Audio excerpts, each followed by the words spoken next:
Yo, what's up mga lods? It's Spaghetti Peps TV. Wala po pala tayong vlog kahapon dahil pumunta po kami sa mini farm ng ating kaibigan. Matagal na rin po kami hindi nakabalik dito kaya po ang hahaba na po ng mga damo dyan mga idol at nilinis po muna namin yan. Kapag nandito nga po pala kami mga idol, enjoy na enjoy po yung mga bata dyan. At ito nga po, nagpe-prepare po kami ng kakainin namin tanghalian. Tuwang-tuwa po yung aking anak na lalaki dito mga lodi. Oh. At ito nga po, chill-chill lang po muna tayo dyan mga idol. Iba po talaga ang simoy ng hangin dito, lalo na po nasa medyo mataas po tayo na parte ng bundok mga idol. Sobrang ang aliwalas po at saka hindi po masyado mainit, ang lamig-lamig po dito. Ito nga po, tinahanda na po namin yung hito, tanghalian po namin. Bale nakapag-ihaw na nga po pala ng pork dyan mga idol at inuna po namin yan bago po itong hito kasi mas masarap po kainin yung hito kapag mainit-init pa po. At kung makikita nyo mga idol, nasa loob po si Mrs. at saka yung asawa po ng aking kumpare. Uusap po sila dyan habang hinahanda po nila yung aming kakainin lunch. Kanina po nung hindi pa nalilinis yung loob po ng kubo, ang dami pong mga damo-damo dyan na puluputan po ng damo dahil sa sobrang hindi na nga po nalilinis tong lugar na ito. Eto nga po palang anak kong lalaki, gusto niya po talaga sipa-sipain yung nyog yan mga idol at muntik na nga po mahulog yung ating iniihaw na hito. Pero hinahayaan lang po natin yan mag-enjoy yung bata na yan mga idol dahil nga po yan lang po yung time nila para po makapag-relax din sila. Ayan nga po mga lodi, no? Ito po yung aking anak na babae at kasama po dyan yung aking inaanak na si Ino. Ito rin po yung kanyang kapatid na babae na si Zoe. Ayan nga po mga lodi, na partner po, no? Dalawa yung aming anak, lalaki at babae po mga idol.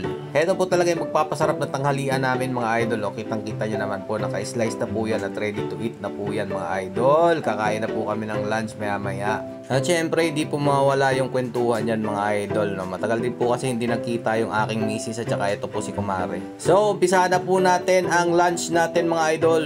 Ito na nga po yung ating lunch. Inihaw na baboy na meron pong hito na napakasarap po ng sausawan. Ayun nga po mga idol, kasama po dyan yung aming mga anak. Gutom na rin po. Hindi naman natin po kailangan maging magarbo lagi kapag lumalabas po tayo magpamilya. Ang importante po dyan masasaya po ang ating ginagawa. At ito nga po, nabubusog din po sila sa konting handa. At syempre, yung may iwan po natin na masasaya po na mga moments sa ating mga anak, sa ating mga kaibigan, and po mga lodi, yan po ang pinaka-importante. Hindi naman po natin kailangan sobrang yaman natin para po sumaya. At ito nga po, kitang-kita nyo naman po, napakasimple lang po ng aming place para po maging masaya po. Nung unang punta po talaga namin dito mga idol, sobrang linis po dyan. Dahil nga po, napabayaan po itong lugar na to, kaya po sobrang hirap po ngayon linisin. Dahil lang bibilis po magsitubuan ng mga grass. At meron nga po pala ding nadamay na isang ahas dyan mga idol, viper snake po siya, yung green viper po. Hindi ko na po pinakita dahil po natamaan po siya nung paglilinis po dyan mga idol, kawawa naman din po. Parang pinagbabawal po kasi ni Meta yung may makikita po mga hayop na nasasaktan mga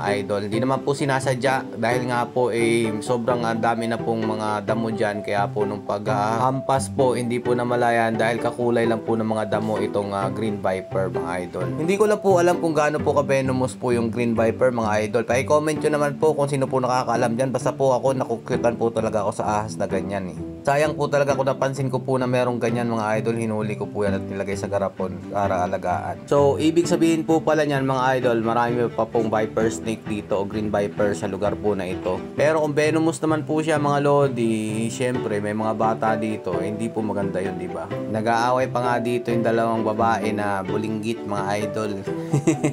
Nakakatuwa talaga yung mga bata kapag naglalaro.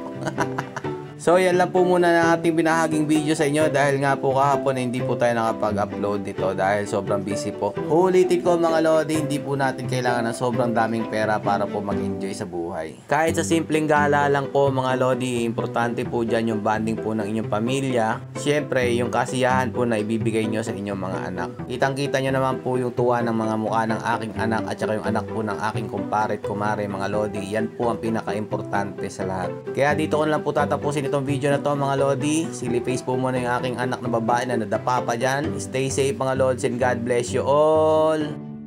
Peace.